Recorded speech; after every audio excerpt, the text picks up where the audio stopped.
India TV 9 news Maharashtra. मुख्यमंत्री देवेंद्र फडणवीस यांचा महत्त्वाकांक्षी प्रकल्प असलेल्या उजनी ते सोलापूर दुहेरी जलवाहिनीचे काम पूर्ण झाल्यानंतर शनिवारी पाणी सोरेगाव येथील जलशुद्धीकरण केंद्रात पोहोचले। या पाण्याची पाहणी पालकमंत्री जयकुमार गोरे यांनी शनिवारी केली। यावेळी आमदार देवेंद्र कोठेही उपस्थित होते।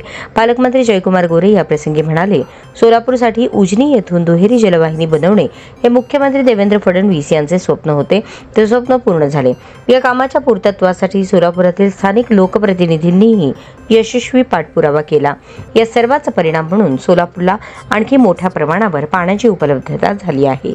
पाकणी नवी जलशुद्धीकरण केंद्राच्या उभारणीसाठी वन विभागाची जागा मिळवून सोलापूर महानगरपालिकेचे 9 कोटी रुपये वाचवण्यात यश आले आहे। मुख्यमंत्री देवेंद्र फडणवीस यांनी पहिल्याच बैठकीत सोलापूरच्या अंतर्गत पाणी वितरण व्यवस्थेसाठी 850 कोटी रुपयांचा निधी मंजूर करून सोलापूरकरांना मोठा दिलासा दिला आहे।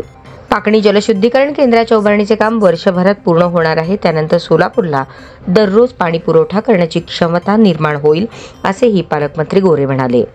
नव्या जलशुद्धीकरण केंद्राच्या उभारणीपर्यंत आठवड्यातून 3दा पाणी सोडण्याबाबत सोलापूर महानगरपालिकेतील अधिकाऱ्यांशी मी चर्चा केली आहे, परंतु सोलापूरकरांना दररोज पाणी पुरवठा करणे हे सोलापुरातील लोकप्रतिनिधी आणि भारतीय जनता पार्टीचे स्वप्न आहे।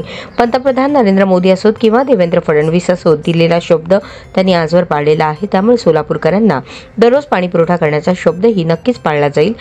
त्यासाठी भारतीय जनता पार्टीचे सर्व लोकप्रतिनिधी कटिबद्ध आहोत, असेही पालकमंत्री जयकुमार गोरे म्हणाले।